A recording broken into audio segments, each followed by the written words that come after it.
Boa tarde, crianças. Boa tarde. Todo mundo bem? Sim. Vamos lá, então. Hoje a gente vai aprender sobre circulação atmosférica e correntes oceânicas, que nada mais é do que a interação do ar com a água, ok? Simples. Então vamos lá, vamos entrar nessa jornada. Vamos lá. Aqui eu coloquei, né, os objetivos de desenvolvimento sustentável que a gente tem trabalhado, principalmente nessa questão. E hoje nós temos esses 5 tópicos para trabalhar, tá? Então vamos lá, na cabecinha. Vamos falar sobre densidade dos fluidos, pressão atmosférica e a hidrostática, aquecimento diferencial da Terra, circulação atmosférica e correntes oceânicas. Tudo bem? Vamos seguir esses passos. Começando aqui por densidade dos fluidos. Lembra que a gente fez o nosso experimento de densidade? Todo mundo lembra aqui? Sim! Tá até aqui, ó. Coloquei um copinho aí para vocês lembrarem. Bom, nós temos que densidade é igual a massa, que é a quantidade de matéria sobre um volume, que é o espaço que essa matéria ocupa, certo? E elas são inversamente proporcionais, ou seja, quando o volume diminui, o que acontece com a densidade? Aumenta. E quando o volume aumenta, a densidade? Diminui. Que bom que vocês lembram disso, tá? Que a gente vai precisar. Para a gente retomar isso aqui, o ar. Vamos usar o exemplo ar. Quando o ar é aquecido, as moléculas vão expandir. Se elas expandiram, o volume aumenta. E aí o que acontece com a densidade? Diminui. Se ela diminui, então o balão sobe, certo? Porque a densidade vai ser menor do que o ar que está em torno dele. Ao contrário, ali no gelo seco, para onde que está indo aquela, entre aspas, fumacinha? Para baixo. Por que está indo para baixo? Por causa da densidade. Ora, vocês lembram quando a gente fez aquela movimentação das moléculas? Lembra? Então, quando as moléculas estão de mãozinhas dadas, certo? Como se fosse uma água fluida, elas têm uma fluidez, elas têm uma mobilidade. Se eu aquecer, essas moléculas se soltam e saem livremente, certo? Mas, se eu começo a resfriar, essas moléculas tendem a ficar juntinhas com menos movimento. Se elas estão mais juntinhas, o que acontece com o volume? Diminui, certo? E a densidade? Aumenta. Se a densidade aumenta, vai para baixo. Por isso que o ar-condicionado é instalado em cima, ok? Tudo bem? Eu preciso que esse conceito de densidade esteja bem fresquinho na cabeça de vocês, por isso que eu retomei ele, ok? Por que dos fluidos? Porque a água e ar são considerados fluidos, né? Ou qualquer coisa que seja gasoso ou líquido, tudo bem? Eles têm comportamentos físicos muito parecidos. Vamos para o próximo. Pressão atmosférica. Vamos apagar aqui que a gente vai falar outra coisa aqui.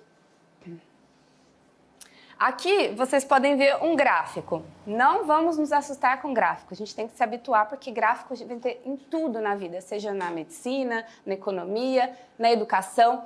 Sempre a gente vai ver gráfico, tá? E a gente tem que se habituar com eles.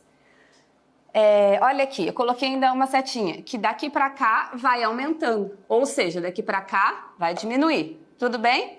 E aqui a altitude. Lembra que eu falei para vocês que a altitude é da superfície para cima e da superfície para baixo é profundidade? Tudo bem? Aí a gente vai usar também esses conceitos de altitude e profundidade. O que acontece aqui, ó? Aqui, vamos supor que isso daqui tem 1 centímetro por 1 centímetro. Vocês lembram um quadradinho de 1 centímetro? Vou até fazer aqui, ó. Um quadradinho de 1 centímetro. Ó. 1 centímetro por 1 centímetro. Se eu pegar esse quadradinho de 1 centímetro por 1 centímetro e colocar numa balança, daqui até o final da atmosfera, ele vai pesar 1 quilo. Esse pequeno quadradinho, tá? Essa pequena área aqui, colocada numa balança. Tá? É lógico que a balança não vai registrar isso. Por quê? Porque o ar que está embaixo, que está dos lados, vai anular esse peso. Tudo bem? A gente já viu, acho que nem todos viram isso, mas quem já viu tem lembrado, né? A gente falou até sobre isso recentemente. O que acontece? Olha aqui mostrando a quantidade de moléculas de ar que eu tenho aqui e a quantidade de moléculas que eu tenho aqui. Onde que tem mais? Bem visível, né? E o que essas curvas estão mostrando pra gente? Que quanto mais... Ó, o sentido não tá pra cá? Ou o sentido tá pra cá? Pra lá. Pra cá, né? Então, tá aumentando? Tá diminuindo, né? Ou seja, a pressão do ar diminui quanto mais alto eu vou. E não só a pressão, a densidade do ar diminui quanto mais alto eu vou. Tudo bem? Esse gráfico tá claro para vocês? Sim. Olha aqui as moléculas. Onde está mais denso e onde está menos denso. Essa coluninha de ar aqui é só para mostrar para vocês essa relação, tá? De densidade. Agora, desse outro lado aqui, a gente vai ver uma ilustração bem simplificada da relação da altitude com a pressão atmosférica. Então, se uma pessoa está aqui, ó, numa montanha, e a outra pessoa está aqui, na praia, qual coluna de ar é maior? A da praia. Assim, a gente pode chegar à conclusão que... Qual que é a pressão atmosférica maior? A da praia. Olha só, aqui eu tenho essa quantidade de ar em cima da cabeça desse indivíduo. E aqui eu tenho essa coluna de ar em cima da cabeça dele. Essa coluna de ar é bem maior, certo? Então, vamos lá, vamos relembrar aqui. O que é pressão? Pressão é igual a uma força aplicada a uma determinada área. O que isso significa? Uma força, a mesma que aconteceu lá que a gente mostrou na densidade, é uma relação inversamente proporcional. Se eu aumento a área, a pressão é inversamente proporcional. Se eu aumento a área, a pressão diminui. Muito bem. Por isso que quando eu pego um lápis e aperto assim, a ponta do lápis vai entrar muito mais forte no meu dedo. Por isso que a agulha da seringa tem que ser bem fininha, tá? Porque tem que ter uma pressão maior. É a mesma força aplicada a uma área menor, eu vou ter uma pressão maior. Então, estou pressionando a parede, ó. Eu estou aplicando uma força numa área, ok? Então, pressão atmosférica é uma força aplicada a uma determinada área. Tudo bem? Pressão. E a mesma coisa vai ser na pressão hidrostática. Só que em vez de uma coluna de ar, eu tenho uma coluna de água, exatamente. Tá? Que tem outras características. O ar, apesar de ser fluido como a água, tem uma densidade diferente, tem composições diferentes. Tá? Então, vai agir semelhantemente, mas tem as suas características próprias, tá bom?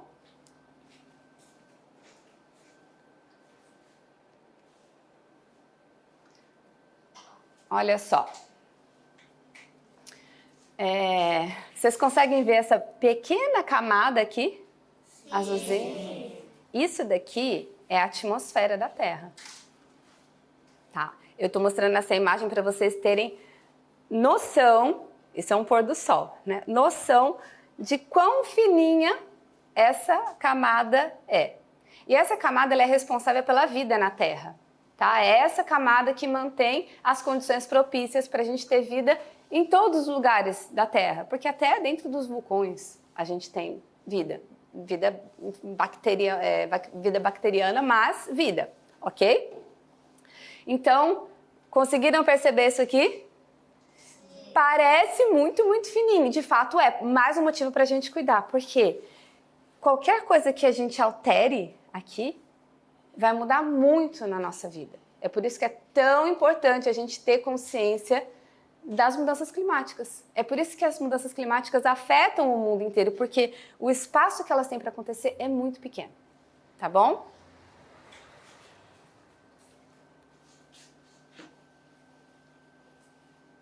Agora aqui desse lado, todos conseguem ver? Sim. Isso daqui é uma escala, não tá tão na escala assim, mas para vocês verem as camadas da nossa atmosfera, tá? Então nós temos, não vou entrar em detalhes, mas nós temos troposfera, estratosfera, mesosfera, termosfera e exosfera. Daqui para cima é o espaço, tá? Daqui para cima a gente já tá aqui já. Bom, todo mundo aqui conhece o Monte Everest? Sim. Já ouviu falar que é o monte mais alto do mundo? Pois bem, tem menos de 9 quilômetros, tá? Olha só o tamanhozinho dele perto da nossa atmosfera. Bem pequenininho. Os aviões não passam da troposfera. O limite deles é a troposfera. Tá? Eles não passam disso. Então, quando a gente olha lá, um avião bem lá longe, você já sabe que ele está ainda na troposfera. Ainda tem tudo isso aqui. Isso aqui são 10 mil quilômetros. É muita coisa, tá? É pequenininho em relação à Terra, mas é muita coisa.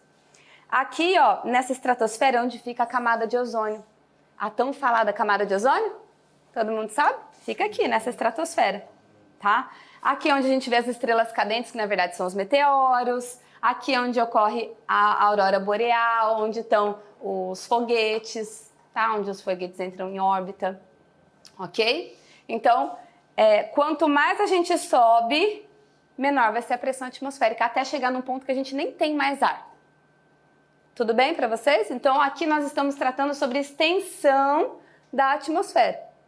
Como ela é. Vamos memorizar isso aqui, ó.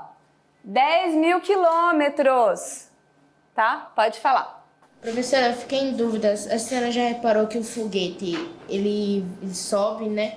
Parece que ele atravessa essa linha atmosférica que tem na Terra, né? E parece ele como é o nome? Ele atravessa, aí sobe, fica no planeta em cima da Terra, né? Fica voando, aí depois solta uma camada, depois sobe mais.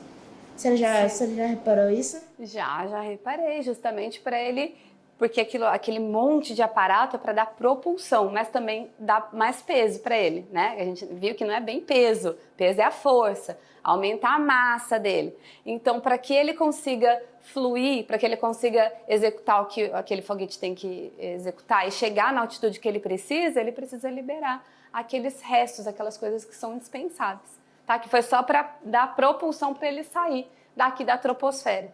Entendeu? Entendi. Mas, gente, é bem extenso. Parece pequeno, mas é bastante extenso. Agora a gente vai comparar isso com os oceanos. Olha só. Os termos estão em inglês, mas eu vou traduzi-los, né? A gente não precisa nem saber todos. Aqui está a praia, né? Essa zona intertidal é a que a gente tem a variação de maré, né? Maré baixa, maré alta. Aqui é a plataforma continental. Geralmente os barcos de pesca não passam daqui, tá? E aqui já começa o talude, né? Já começa o oceano profundo. O oceano ele tem uma média de 4.000 metros, ou seja, 4 quilômetros de profundidade. Lembra que lá, a gente viu na estratosfera, eu até deixei uma figurinha ali, ó. Só a troposfera, que é o limite dos aviões, tem 11 quilômetros. 11 quilômetros tem quase a Fossa das Marianas, que é o lugar mais profundo. Eu chequei, William, a Fossa das Marianas não tem nem 11 quilômetros. Ainda não chegaram, porque ele me perguntou se tinha uma outra descoberta. Não, eu chequei, aqui é realmente verificável, né, no método científico, é a Fossa das Marianas, que é um pouquinho inferior a 11 mil quilômetros. A baleia azul pode chegar mais ou menos a 4 metros de profundidade. Essa é a jubarte. A jubarte, ela é a baleia, o mamífero que chega a uma profundidade maior, né? É a que consegue ir mais profundo, porque ela tem uma resistência à pressão. Imagina, 1.000 metros. 1.000 metros é 1 quilômetro. Mais ou menos 10 quarteirões. Só que o quarteirão a gente vê assim, imagina isso assim. Fica muito maior, né? E a baleia jubarte, ela consegue chegar até essa profundidade. Só que pensem só no peso da água. A água tem uma densidade muito superior à densidade do ar, ok? Então, vamos pensar assim, que a coluna de água pesa mais do que a coluna de água pesa mais do que de ar? Vocês estão acompanhando esse raciocínio? Então, vamos lá. Se o ponto mais baixo, né, mais profundo é a Fossa das Marianas, com 11 mil metros, desculpa, isso é o equivalente à nossa troposfera. Só a nossa troposfera. O restante, a atmosfera ganha em profundidade da profundidade dos oceanos, tá? Então, as coisas que acontecem na atmosfera são muito mais intensas, são muito mais abrangentes do que as que acontecem no oceano. Pode falar, Nicole. O que eles fazem para os submarinos não acontecer nada por causa da pressão? Isso já é uma engenharia, ele já tem todo um preparo de solda, de material, de revestimento de camadas. Eu não sou especialista nisso, né, mas existe toda uma engenharia de estrutura para que esses submarinos aguentem essa pressão. Tá? Eles fazem estudos físicos, né? Por isso que estudar física é tão importante, porque ela está no nosso cotidiano, né? Desde as coisas mais simples, desde fazer um café até construir um submarino, né? Uma plataforma de petróleo. Por isso que estudar essas coisas são tão importantes. Tá? Então, vejam bem, só para que vocês terem uma noção. Existe uma medida de pressão que chama ATM, atmosfera. Tá?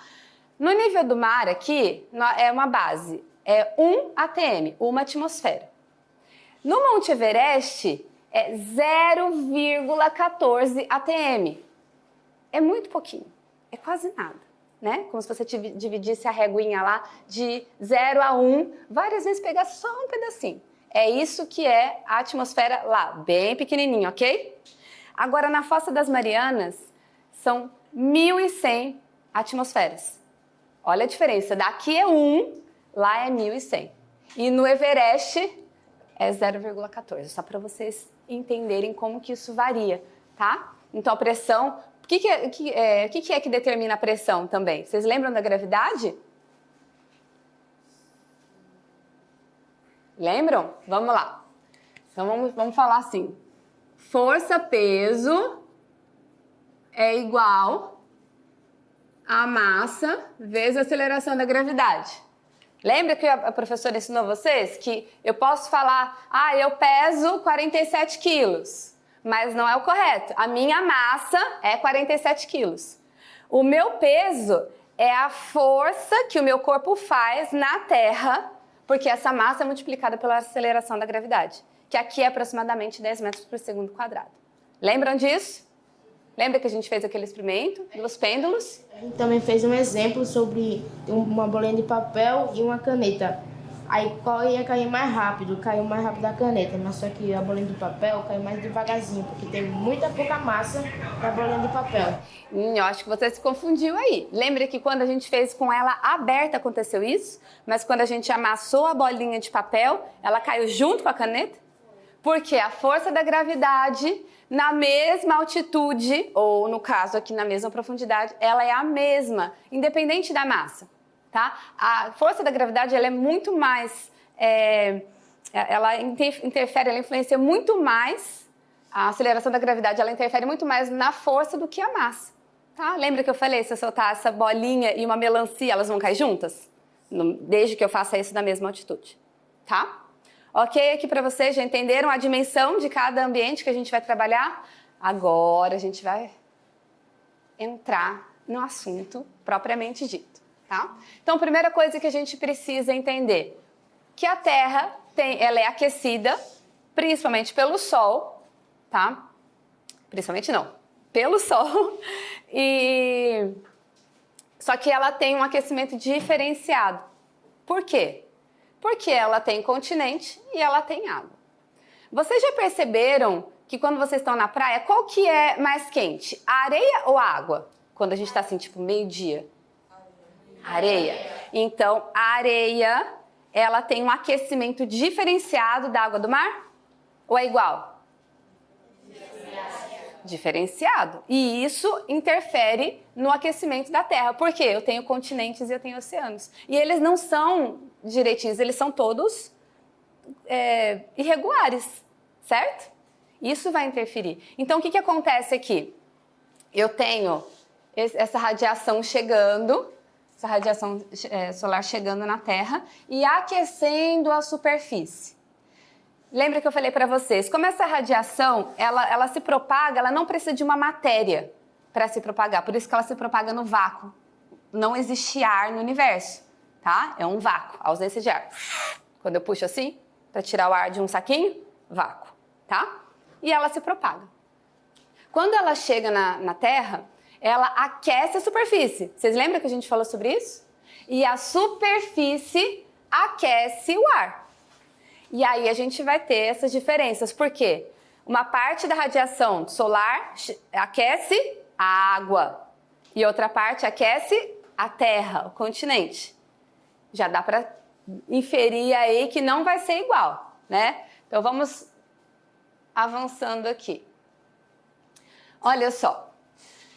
Não sei se todos sabem, mas a Terra tem uma angulação, né? Ela tem uma inclinação no seu eixo.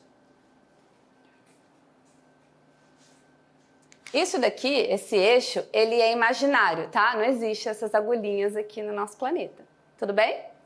Mas existe essa inclinação, que ela é de 23 graus e 26 segundos, mas enfim, é uma pequena inclinação. Todo mundo sabe que aqui a gente tem o Círculo Polar Ártico e Antártico, o Equador, ó, a gente está pertinho, nós estamos aqui, galera, ó, nesse pontinho. O Equador, o Trópico de Câncer e o Trópico de Capricórnio. Já ouviram falar na palavra tropical? Tropical porque está perto dos trópicos. Equatorial está perto do Equador, tá? Então, acho que a maioria de vocês já aprendeu isso, né? Então, o que acontece? Como eu tenho essa inclinação, isso também vai interferir na diferença de aquecimento da Terra. Por quê? Vai ter horas que aqui vai chegar mais incidência dos raios solares, do que aqui vai chegar mais do que aqui, e vice-versa, depende do movimento que a gente vai ver daqui a pouquinho, tá? Agora aqui, olha só. Supondo que essa daqui é a radiação solar. Olha essa área aqui. É a mesma radiação, tá? Aqui, aqui, aqui. Igualzinho. Mas olha essa distância e olha essa distância. Vocês já pegaram uma lanterna e deixaram ela focalizada em algum lugar? Vamos lá. O que acontece? E se eu fizer assim? A luz, ela expandiu, mas ela ficou mais... Ela ficou mais forte ou assim ela está mais forte? Qual ela está mais forte? Assim ou assim? Assim ela fica mais forte, né? Vocês conseguem visualizar isso aqui? Essa mesma quantidade de energia tá chegando concentrada aqui. Aqui não. Aqui ela se espalha. Vocês conseguem ver? Por isso que os polos são mais frios, porque não tem essa... E por isso que aqui no Nordeste é tão calor. Porque nós temos, como o povo daqui diz, um sol para cada cabeça, né? Porque é concentrado, é como se fosse a densidade, tá, dos raios solares aqui é maior e aqui ela é mais distribuída. Tudo bem? Vocês estão acompanhando? Sim. Outra coisa importante, antes da gente entrar em rotação. Eu tenho aqui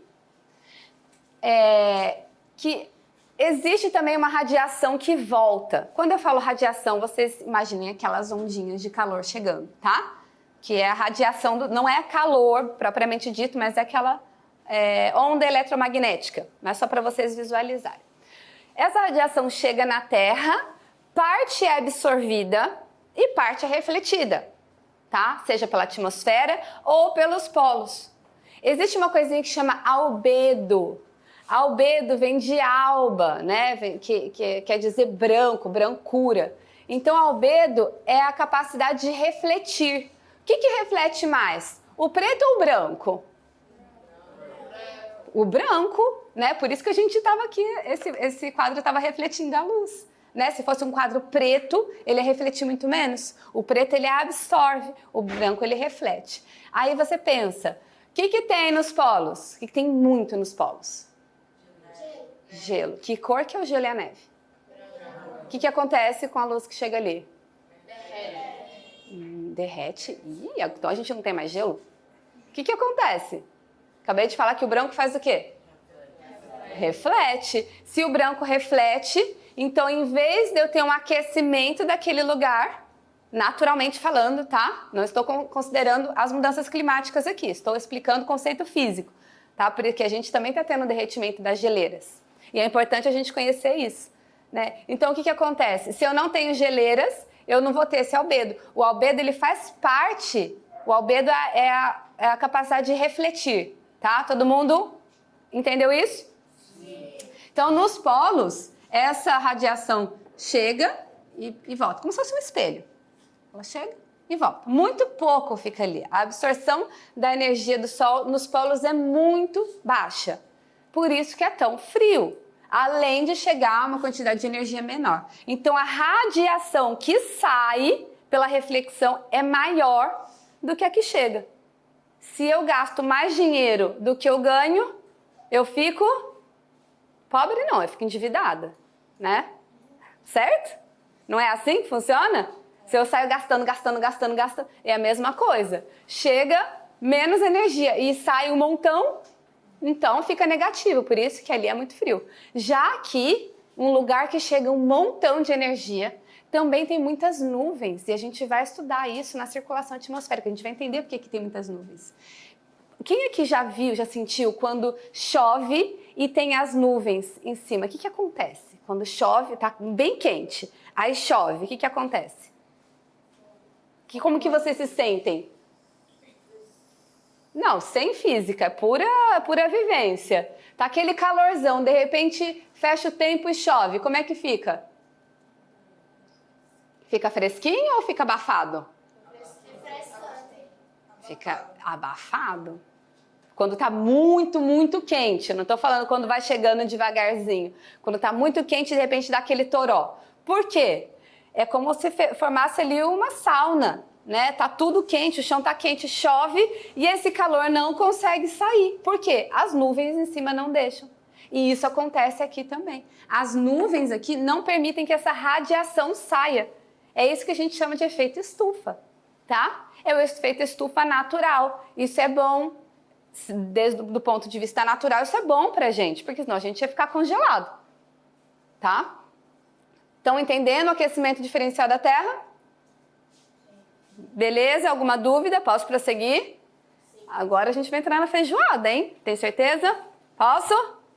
Beleza.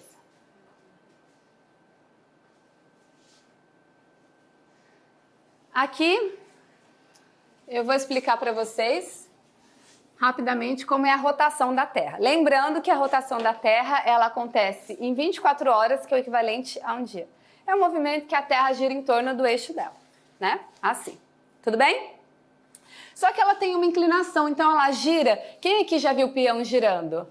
Eu. Ela gira como um peão, tá? Ela não gira igual eu, porque eu teria que estar inclinada para demonstrar isso, tá?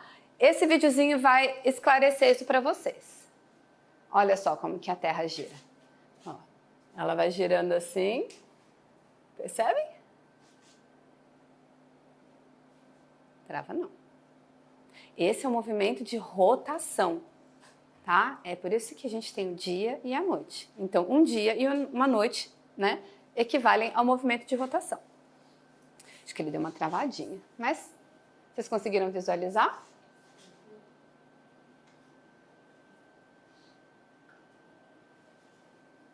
Ele é bem rapidinho. Agora esse outro ele não para, tá?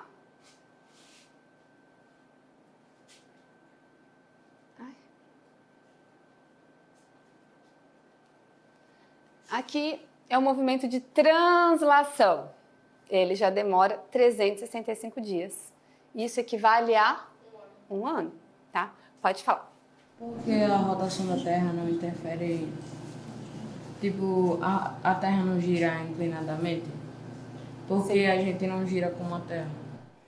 Boa pergunta. Porque nossa massa é muito menor. E a gente, lembra que eu falei que a gravidade ela é muito mais influente do que a massa? Né? Então a gravidade é como se a gente fosse uma areiazinha. A gente é insignificante. Tá? Se até as massas de ar, a gente vai ver isso, até as massas de ar e as massas de água, elas têm, sofrem esse efeito da rotação da Terra, mas de uma forma que você vê que não é tão, bom, é grande, né? Não se compara com a gente, mas não vai, elas não caem, entendeu? Elas não saem. Por quê? A força da gravidade é muito forte, tá? Suficiente para manter o oceano, suficiente para manter essa camada de ar, certo? Imagina a gente. Consegui explicar a sua pergunta? Ou seja, se ela é tão forte para manter o oceano inteiro, imagina a gente. Agora aqui, translação. Vejam só, eu coloquei aqui o nosso verão, né, as nossas estações. Por quê? No hemisfério norte, né, nos Estados Unidos, enfim, isso é o contrário, tá? Então eu tenho aqui, olhem para a Terra, quando eu estiver ali do outro lado, vocês vão ver que no inverno, no nosso inverno, o Brasil, deixa eu ver, ó, tá mais para baixo, a parte de cima tá recebendo mais luz, tá? Agora a gente está chegando no outono, e agora a gente já vem para o verão. Olha como o Brasil vai ficar mais exposto aos raios solares do que aqui o pessoal daqui de cima. Vocês conseguem entender isso? Conseguem visualizar isso? Tá? Então, tudo isso é o que interfere no aquecimento diferencial da Terra. Tá bom? Então, vamos lá. Agora, entrando para a circulação geral da atmosfera. Se a Terra... Calma que eu vou explicar tudo isso aqui, tá? Se a Terra fosse uma coisa só água, e ela fosse paradinha, seria essa a distribuição de calor. Vocês lembram que a gente viu lá que quando o ar está quente, ele sobe, quando o ar está frio, ele desce. Exatamente. Então, o ar seria aquecido aqui no Equador, ia subir, ia chegar até o final da troposfera, ia continuar, ele ia sendo resfriado aqui nos polos, onde é a região mais fria, aí ele ia descer, certo? Ele ia ficar pesado, ou seja, mais denso, ia descer, ia vir aqui por baixo, sendo aquecido, e assim ele ficaria. Só que isso não é real, porque a gente tem só água no nosso planeta? Não. Temos continente. E nós também temos a rotação. A rotação dá esse efeito aqui que nós chamamos de efeito de Coriolis. Imaginem só, aí tem um pouco a ver com aquela pergunta que você fez. A Terra gira, só que o oceano e o ar, né, a atmosfera, eles não estão grudados na Terra, eles são fluidos. Então a Terra gira e esses fluidos, eles giram junto, mas eles giram com um atraso. Pensem numa bacia com água. Eu giro a bacia e paro a bacia. A água faz o quê? Continua girando, tá? Agora imaginem essa situação. Se eu estou num carrossel, estou indo num carrossel, todo mundo conhece um carrossel? Estou num carrossel e aí tem alguém exatamente no oposto. E eu vou jogar uma bolinha. Eu jogo a bolinha, vocês acham que essa bolinha vai chegar naquela pessoa se o carrossel tá... Isso é Coriolis, tá? É essa deflexão. O que é uma deflexão? Isso aqui, ó. Essa deflexão que as partículas sofrem por causa da rotação da Terra. Por isso que não tem como ser esse modelo. Na verdade, esse modelo também ele é idealizado, o modelo de 3 células que a gente vai ver agora. Tá? Esse aqui é uma para cá e uma para cá. Aí mostrando aqui, né? Aqui é o hemisfério sul, né? Então, se eu lanço se vem um avião, ele sai. Supostamente ele iria em linha reta. Só que a Terra está girando. Se a Terra está girando, ele está em linha reta, a Terra não... Certo? Não vai parar para o avião passar. Tudo bem? Entenderam o que é esse efeito? Estou explicando ele de uma maneira bem simplificada, porque ele é um pouquinho mais complexo. Agora aqui, no modelo de circulação com 3 células.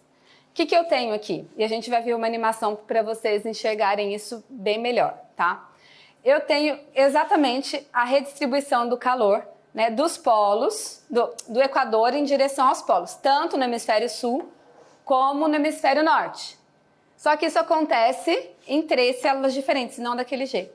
Por quê? Por causa da rotação. A rotação vai fazer com que essas células meio que se quebrem, tá? Eu vou mostrar, vou explicar cada uma dessas células para vocês bem rapidinho, mas se vocês observarem aqui, as regiões de deserto, elas são sempre nessa mesma latitude, entre 20 e 30 graus, tanto no sul como no norte. Por quê? Porque aqui a gente tem subsidência de ar. Aqui acontece um fenômeno, por conta dessas células, que faz com que não tenha umidade. É por isso que nós temos os desertos, certo? Vocês conseguem entender a importância da gente preservar o nosso clima. Olha só, o clima ele determina, olha a área, é o norte da África, é desértico, tá? Aqui não está mostrando, mas a Austrália também tem deserto, tá bom? Então, e lembra que eu falei para vocês que a gente tem essa área aqui que fica sempre cheia de nuvens? Eu vou mostrar para vocês.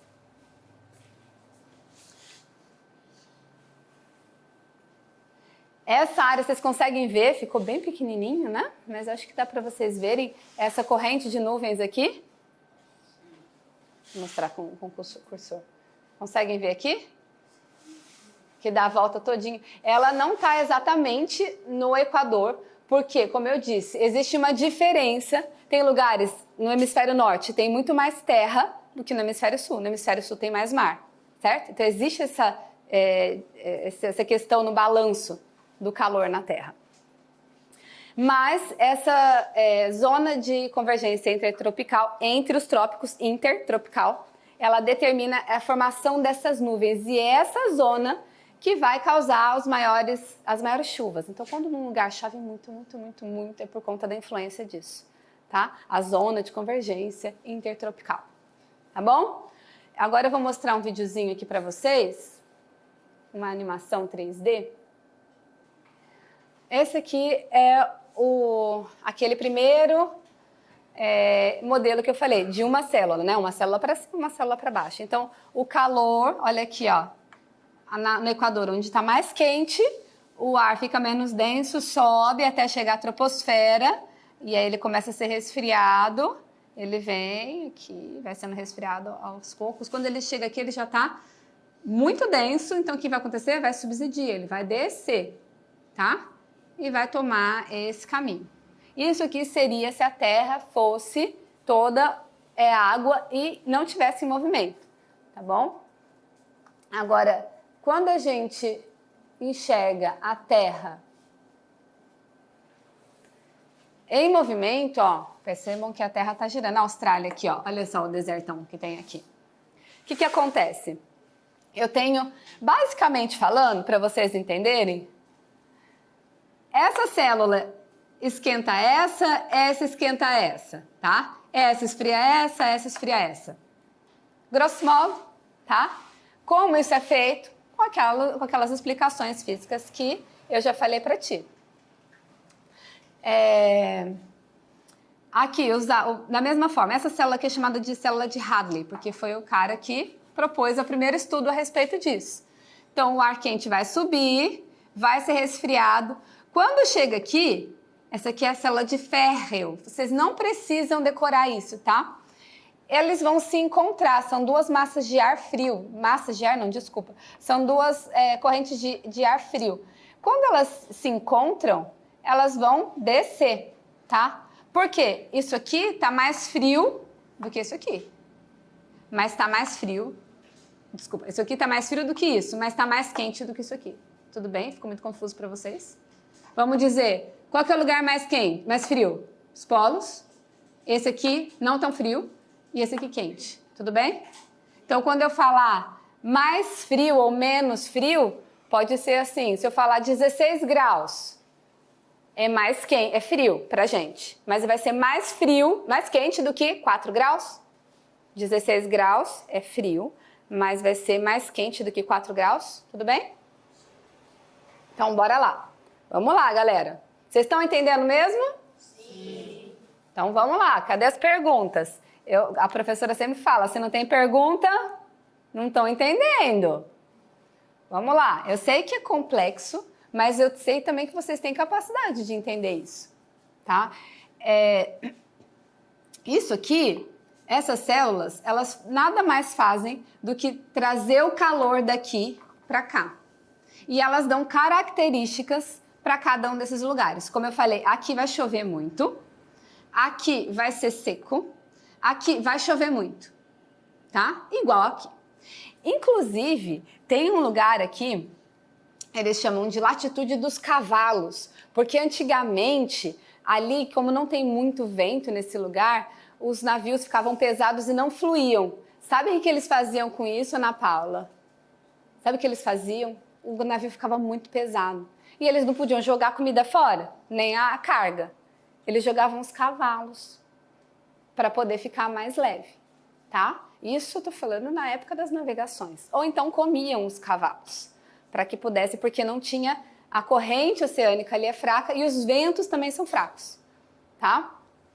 Bom, como eu tenho essa circulação aqui, né, que é a célula de Hadley, e tem o efeito de Coriolis, os ventos que vão estar, isso aqui, vocês entendem que isso aqui é na altitude, né, troposfera.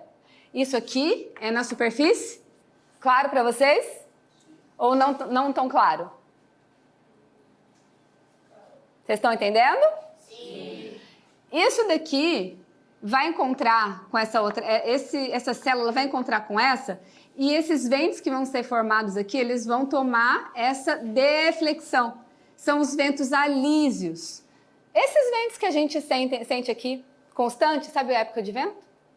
Sabe? Quando a gente vai para o Ceará, que é vento, vento, vento, vento, muito vento, são os ventos alísios. E os ventos alísios são responsáveis pela principal corrente. Vamos dar continuidade aqui. Para vocês entenderem o que é o efeito de Coriolis. Olha só. Então, as células se encontram, mas por conta do efeito da Terra, esses ventos formados, eles vão tendo esse sentido, tá? Esse sentido aqui para no hemisfério sul e para lá, né, sudeste no sul e nordeste no norte. A gente também tem a circulação local dessa atmosfera. E eu acho que vocês já sentiram bastante isso. Quando a gente está na praia, lembra que eu falei para vocês que a areia esquenta diferente da água, de forma diferente, esquenta mais rápido, certo?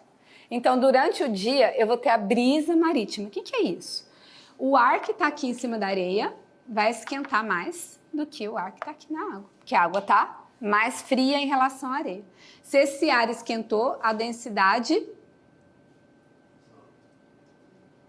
diminuiu, exato. A densidade diminuiu, então ele vai subir. Quando chega aqui, vai resfriar, tá? Mas esse processo de resfriar vai fazer com que a densidade dele aumente.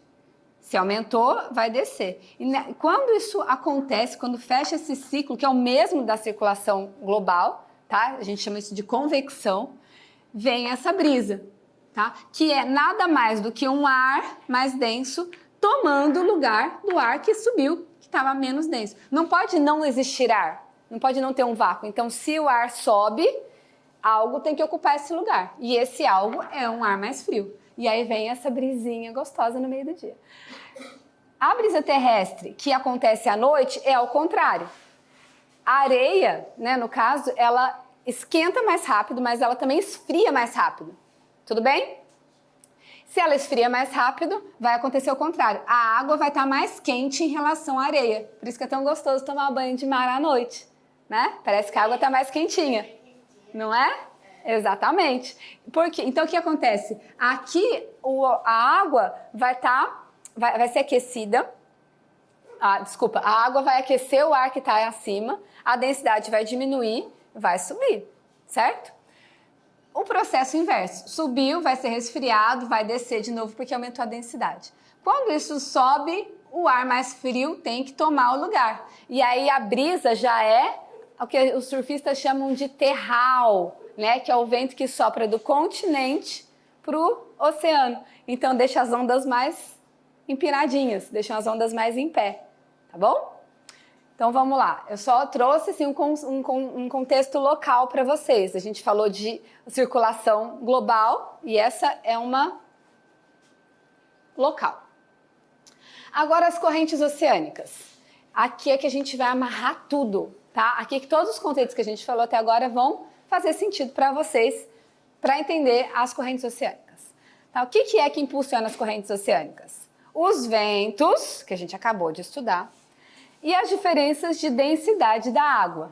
O que é que muda a densidade? Que a gente viu, a temperatura e aqui, ó, a quantidade de alguma coisa. No caso aqui a gente colocou, além da gelatina para ficar bonito, a gente colocou, o que a gente colocou? Tudo igual? Não. Onde tem mais açúcar? Embaixo. Na roxa, né? Exato. E acontece a mesma coisa no mar. Quando eu tenho muito sal, essa água vai para onde? Muito sal, ela vai para onde? Muito açúcar, ela vai para baixo. Muito sal, ela vai para baixo. Só que no oceano, a gente não tem só o sal. A gente tem a temperatura também. Então, são duas coisas que determinam, tá? Lá na atmosfera, a poluição também acaba interferindo. Menor, porque, gente, a atmosfera é muito extensa. Estão lembrados disso? Agora, olha só. O que determina? Os ventos, eles vão gerar as correntes de superfície. Então, são as correntes horizontais, aquelas que estão assim, na superfície do mar. A diferença de densidade na água, ela gera as correntes termoalinas, tá? O que é isso? Depende da temperatura termoalina da salinidade, tá? Então, elas geram aquelas correntes verticais, ok? Tudo bem? E também, claro, o movimento de rotação da Terra, porque ele influencia os fluidos, tá? Então, vamos lá, eu vou passar para o outro lado para a gente poder ver isso com mais clareza. Vou exemplificar aqui para vocês. Olha só essa corrente equatorial. Ela tem a mesma direção dos ventos alísios. Por quê? Porque ela é superficial, ela é formada, ela é gerada pelos ventos, tá? Aqui nós temos uma corrente, olha só, a corrente do Golfo, tá? Esse aqui são os giros, tá? Nós chamamos isso de giros subtropicais. E eles acontecem por quê? Porque uma massa de água encontra outra e elas começam a gerar. Ai, professora, são redemoinhos? Não, não são redemoinhos, são muito, muito maiores. Tá? Eu não vou entrar nesse... Isso aqui, pessoal, para quem tiver interesse, se estuda muito em oceanografia e meteorologia também, é muito interessante. Tá? Eu recomendo que vocês, conforme forem avançando, se aprofundem nisso, porque é muito legal. A gente começa a entender muitas outras coisas na nossa vida. Tá? E essas correntes aqui, quem é que já ouviu falar em ilha de lixo? Ilha de lixo. Por quê? Olha só. Isso aqui vai acumulando o quê? Não dá para vocês perceberem, mas existe uma elevação que pode chegar até 2 metros na superfície da água por conta desses giros, tá? Existe como se fosse uma colina, tá? É formado como se fosse uma colina projetando para cá. Vocês conseguem entender isso? E como esse movimento vai concentrando no centro, ele vai concentrando o quê também? Lixo. Tá? Então, por isso que a gente já teve relato de encontrar lixo aqui da África. Embalagens da África chegaram aqui. Por que elas chegaram aqui? Olha essa correntezinha aqui, ó, que sai aqui, a corrente do Golfo, tá? Uma parte vem para cá, olha aqui, que aquece essa parte da Europa. Se essa corrente do Golfo, que é quente, não viesse para cá, a vida nesse lugar não poderia acontecer, isso é congelado. As pessoas não poderiam viver ali. Mas o clima é ameno. É frio, é muito frio. Se você for em Londres, você vai congelar. É muito, muito frio. Tem que ter roupas apropriadas. Mas é ameno. Não é uma condição tipo polo, né? Que já é extremo. E uma parte dessa corrente volta para cá. passa pela África, tá? Inclusive essa corrente chama corrente das Canárias, porque passa pelas Ilhas Canárias. E exatamente essa corrente vem para cá, para o Brasil. Essa corrente é usada por velejadores. E um dos pioneiros, né, considerando na atualidade, por quê? Como que o novo mundo foi descoberto? Né, como Colombo descobriu essas terras, como Pedro Álvares Cabral chegou aqui, por causa dessas correntes. Olha a importância disso, gente. As correntes, então, isso acontece pelo vento, né? Nós temos os ventos alísios aqui, empurrando as velas, mas esses ventos alísios também impulsionam as correntes. Então, o barco ele é levado não só pelo vento, mas pelas correntes oceânicas. Por isso que aqui, nós estamos aqui, ó, bem nesse pontinho aqui, ó. Vou fazer um pontinho aqui. Bem nesse pontinho. Por isso que aqui já foi encontrado lixo da África. Como que ele veio para cá? Pelas correntes oceânicas, tá? Então, vocês conseguem entender. Olha só, o que eu já falei para vocês. Que as correntes oceânicas são geradas pelo vento, pelos ventos, mas também a temperatura da água interfere no clima dos lugares. Certo? Vocês conseguem perceber que uma coisa leva a outra? Que o ar comanda a água e que a água comanda o ar? Eu estou falando uma linguagem bem acessível para vocês, tá? Já estamos terminando aqui. Então, essa é a nossa circulação superficial. Essa circulação aqui, ela é de profundidade. Então, essa aqui é a termoalina. Tá? Essa que a gente chama de horizontal. O que acontece? Principalmente aqui, nos polos. A água congela, certo? A água congela, o sal congela junto? Não. Então, se eu tirei água e o sal ficou ali, se eu congelei, né? Então, diminuiu a água e naquela água que não congelou, ficou com mais sal. Então, ela ficou mais densa, certo? E além dela ter muito sal, a temperatura dela é o quê? Ela é quente aqui? Ela é muito fria. Mais um motivo para ela ser muito, muito densa, ok? Bom, crianças, então antes da gente dar continuação para a nossa explicação de circulação termoalina, a gente vai fazer uma preparação para o experimento. E você, professor, pode aplicar isso na sua escola também, viu? Vai ficar bem legal. A gente vai precisar de um pote transparente com água em temperatura ambiente. Vamos precisar também de um potinho com gelo, ele já deve estar congelado, tá? E um potinho, muito obrigada, pode pegar outro para mim também, por favor. E um pote igual, porque a gente vai ter que apoiar, então ele tem que ser do mesmo tamanho, com água quente, tá? Essa água ferveu, mas eu acho que ela não deve estar a 100 graus Celsius, deve estar entre 80 e 90. Deixa bem cheinho. Então, a gente vai colocar agora para que esse lado do pote comece a ser resfriado e esse lado comece a ser aquecido, tá? Então, vamos lá. Enquanto eu vou explicar aqui, isso vai agindo e a gente já vai colocar um corante aí para vocês verem. Isso já começou a acontecer, a gente não enxerga porque a água é transparente, mas na hora que a gente colocar o corante, vocês vão ver exatamente essa movimentação, tá?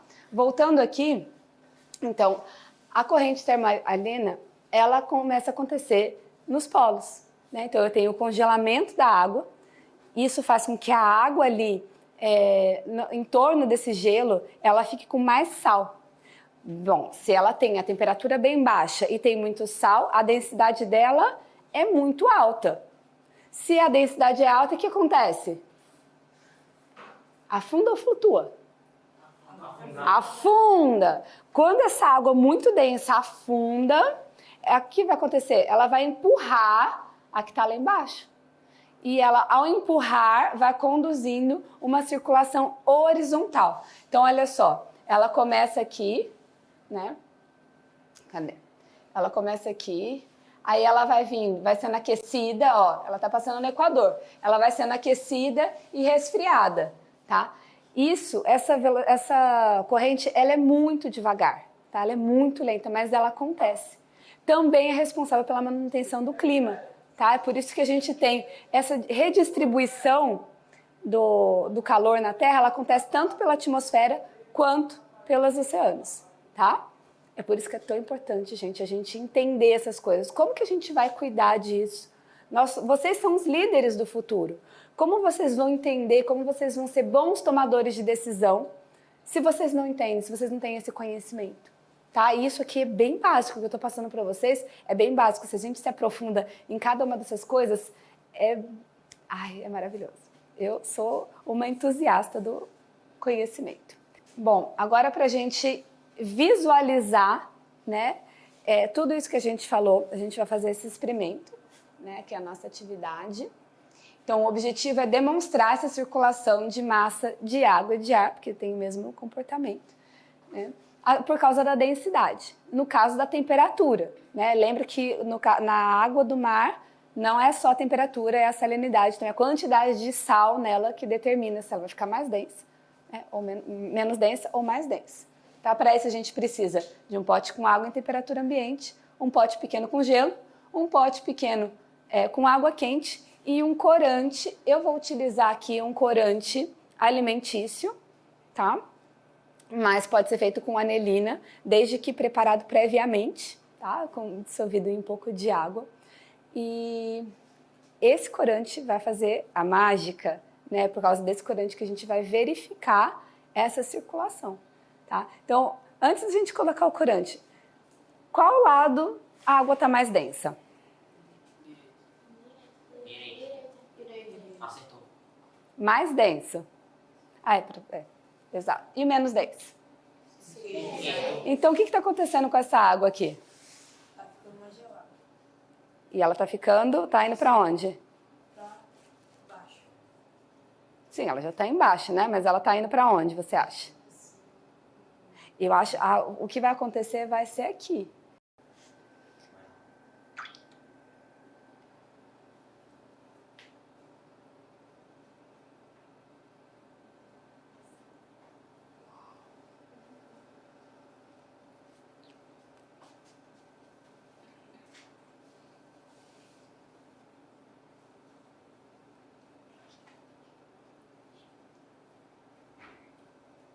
Tá vindo mais.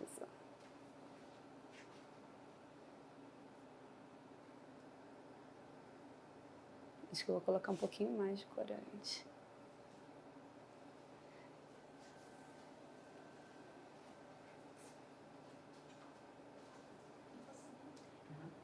Tá começando a subir?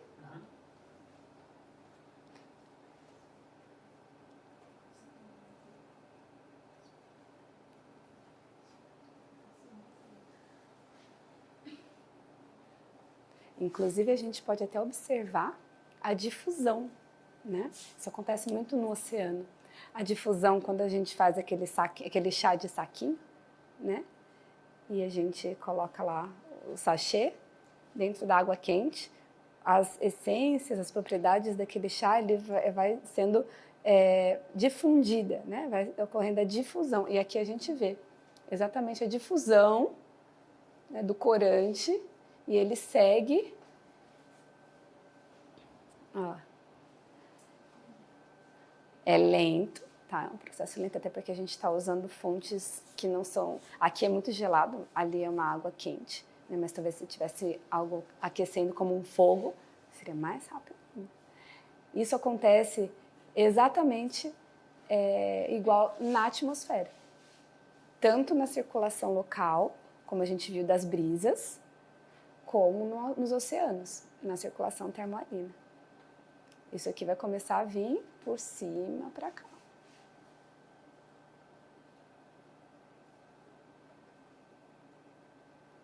E vocês acham que no caso aqui desse experimento, isso aqui vai parar ou ele vai girar eternamente? Vai girando. Para sempre? Não. Quando que vai parar? Quando a água fica fria, fica mais quente. Quando a água estiver quente, fica mais fria. Quando atingir o equilíbrio. Então, sempre vai ter... Porque quando a gente gera uma diferença de temperatura, acontece isso aqui, ó. Nós chamamos isso de gradiente, algo que está graduado, tá? Então, algo que está menor para algo que está maior. E a tendência na natureza é que os gradientes sejam corrigidos, tá? As coisas se igualem, entrem em equilíbrio, tá? A natureza em si, ela se equilibra, ela se autoajusta, mas as interferências que o homem tem feito da maneira errada, isso faz com que não ocorra esse ajuste, tá? É tão importante a gente conhecer isso, gente, porque a gente está passando por esse momento de mudanças climáticas exatamente nessa questão da circulação atmosférica, né, que envolve a circulação oceânica, né, e uma interage com a outra. Isso é importante vocês entenderem, não são coisas isoladas, tá? É igual a gente viu a corrente termoalina, né? E que mais? As células da circulação atmosférica, não é isso que elas fazem?